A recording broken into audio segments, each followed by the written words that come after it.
My name is Talia and I'm going to be reconstructing a t-shirt into a high-cut necklined halter top. Then I'm going to be stenciling white over some unsightly bleach stains. So the first thing I did was look at it, figure out what shape it was going to be. Like I said, it was going to be a high-cut halter. So I just kind of, cut away what I didn't need, I guess. So I started by marking a straight line, well, two curved lines coming from the armholes to, a bit away from the neck, kind of like on the shoulder line. And that kind of made a trapezoid. And then I cut across the collar, so I marked that, cut it where I marked it. I cut it up. I wanted a low cut back, and that was pretty simple. So all I had to do was I marked a straight line across from like one armhole to another armhole, and then I made like a slight curve, and then I cut that. After I had it cut and I saw that I liked the basic shape of it, I trimmed a little bit to make sure everything was relatively symmetrical. I'm not fussy with these things because it's a t-shirt, it's stretchy, it's very forgiving. So after that, I decided to do some top stitching along the sides and the backs where it was still raw from me cutting it.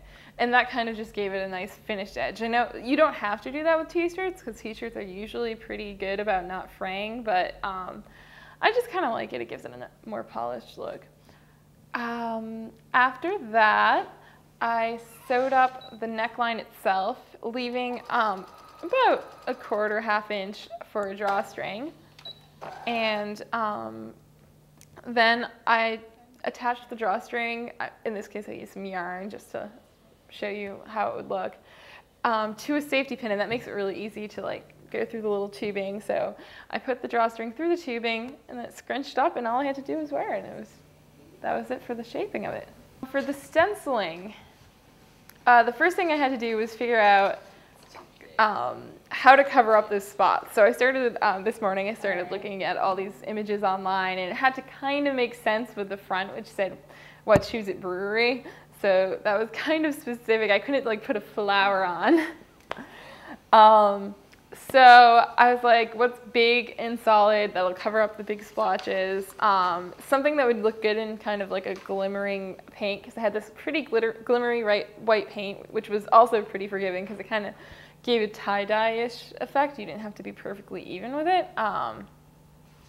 So I went online, I was looking around, I saw some umbrella stencils, and I was like, well, that would be cool. It could be like raining beer or something. So, and umbrella is pretty large, it would cover everything up. So I drew an umbrella freehand, and then I cut it out as a stencil, kind of smoothing out the lines as I cut, and made sure it, fit over. And then I taped the stencil down. I drew it out on oak tag, cardstock, because that works the best for stenciling. It's sturdy enough, but stays. So I put the stencil down, pretty obvious. Started painting, I kind of careful on the edges. Usually I start from the edges and then work to the inside. It's a little hard, while this paint is really forgiving, the paint I was using is also kind of hard because it's so translucent that it's hard to tell where you've already gone over and stuff, so you have to kind of shift it in the light. So then I filled in the stencil. I went over it a few times to get it dark enough that you could see some contrast, but not too dark that it would look solid. And then I took off the stencil, looked at it, and I'm like, I need some rain.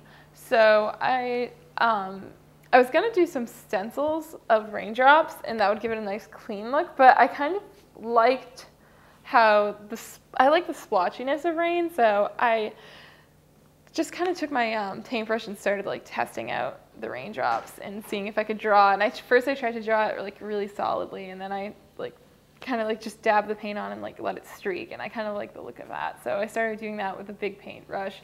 Then I took a little paintbrush and put in the more detailed raindrops. And yeah, that was the stenciling.